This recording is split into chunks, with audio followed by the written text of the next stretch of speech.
Learn English through stories I9 PDF. Adapted and modified by Kulwant Singh Sandhu.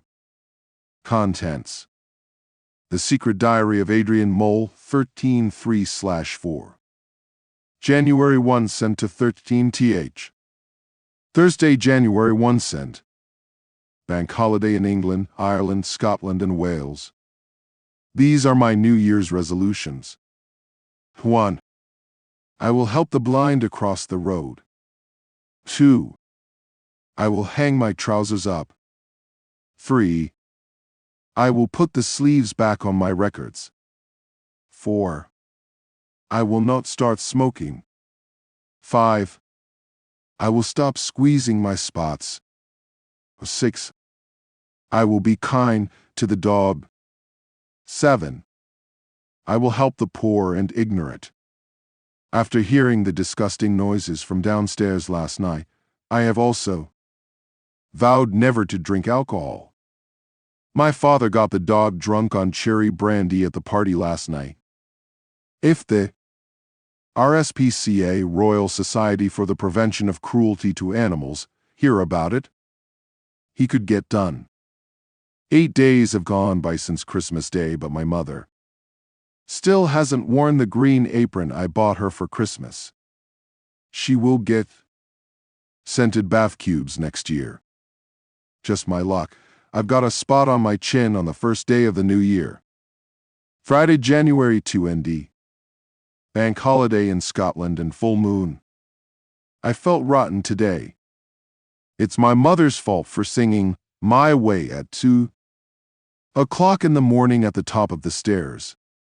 It's just my luck to have a mother like her.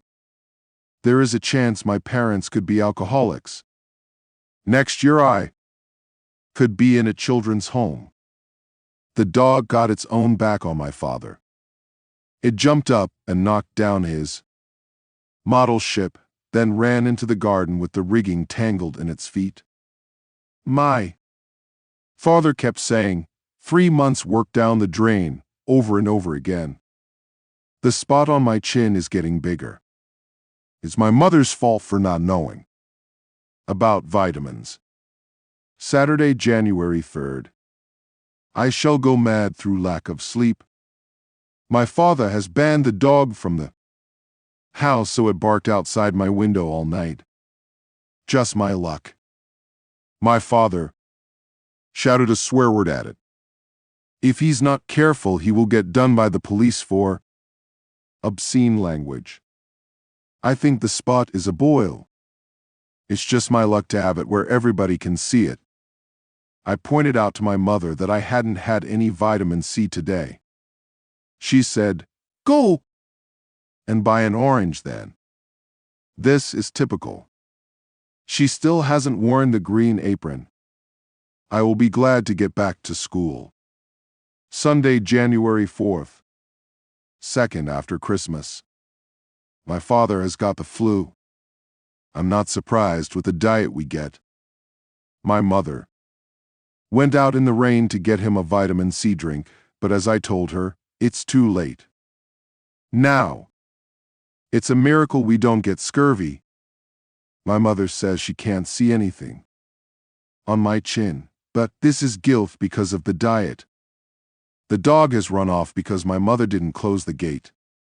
I have broken the arm on the stereo. Nobody knows yet, and with a bit of luck my father will be ill for a long time. He is the only one who uses it apart from me. No sign of the apron.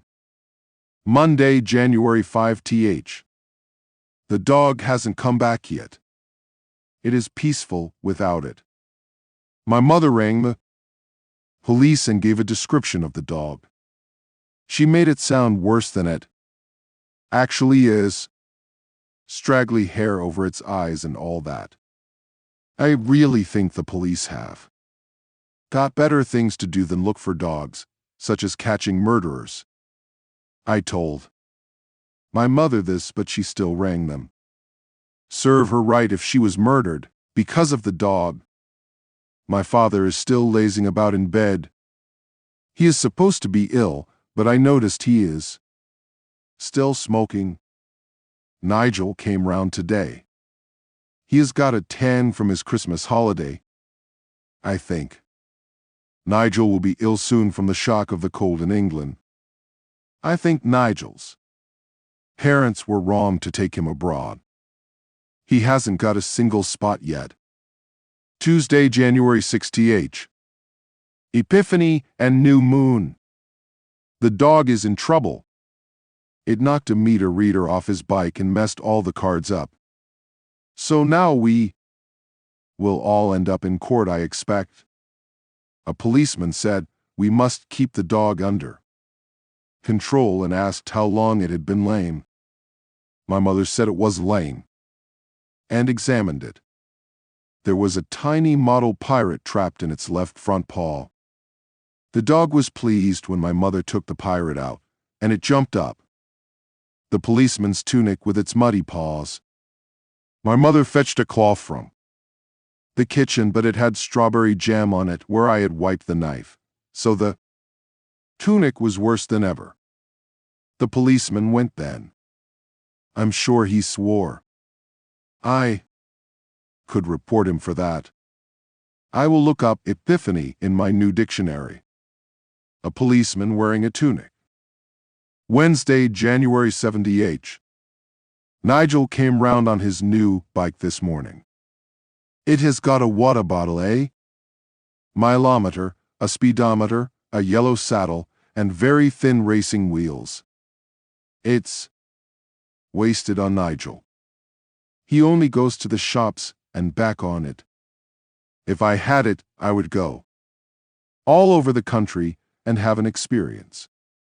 My spot or boil has reached its peak. Surely it can't get any bigger. I found a word in my dictionary that describes my father. It is malingerer. He is still in bed guzzling vitamin C. The dog is locked in the coal shed. Epiphany is something to do with the three wise men. Big deal. Thursday, January 8th. Now my mother has got the flu. This means that I have to look after them both. Just my luck. I have been up and down the stairs all day. I cooked a big dinner for them. Tonight, 2 poached eggs with beans and tinned semolina pudding. It's a good job I wore the green apron, because the poached eggs escaped out of the pan and got all over me. I nearly said something when I saw they hadn't eaten any of it. They can't be that ill. I gave it to the dog in the coal shed. My grandmother is coming tomorrow morning, so I had to clean the burnt saucepans, then take the dog for a walk. It was 11:30 before I got to bed. No wonder I am short for my age. I have decided against medicine for a career. A poached egg is an egg cooked gently in boiling water without its shell. Friday, January 19th. It was cough, cough, and cough last night. If it wasn't one, it was the other. You'd think they'd show some consideration after the hard day I'd had. My grandma came and was disgusted with the state of the house. I showed her my room, which is always neat and tidy, and she gave me 50 pence. I showed her all the empty drink bottles in the dustbin, and she was disgusted. My grandma let the dog out of the coal shed. She said my mother was cruel to lock it up. The dog was sick on the kitchen floor. My grandma locked it up again. She squeezed the spot on my chin. It has made it worse. I told Grandma about the green apron, and Grandma said that she bought my mother a 100% acrylic cardigan every Christmas, and my mother had never ever worn one of them. Saturday, January 10th. a.m. Now the dog is ill. It keeps being sick, so the vet has got to come. My Father told me not to tell the vet that the dog had been locked in the coal shed. For 2 days, I have put a plaster over the spot to stop germs getting in it from the dog. The vet has taken the dog away. He says he thinks it has got an obstruction and will need an emergency operation. My grandma has had a row with my mother and gone home. My grandma found the Christmas cardigans all cut up in the duster bag. It is disgusting when people are starving. M.R. Lucas from next door has been in to see my mother and father who are still in bed. He brought a get-well card and some flowers for my mother. My mother sat up in bed in a nightie that showed a lot of her chest.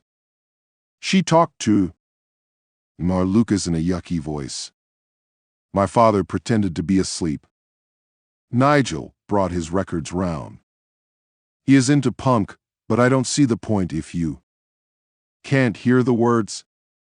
Anyway, I think I'm turning into an intellectual. It must be all the worry. PM. I went to see how the dog was. It has had its operation. The vet showed me a plastic bag with lots of yucky things in it.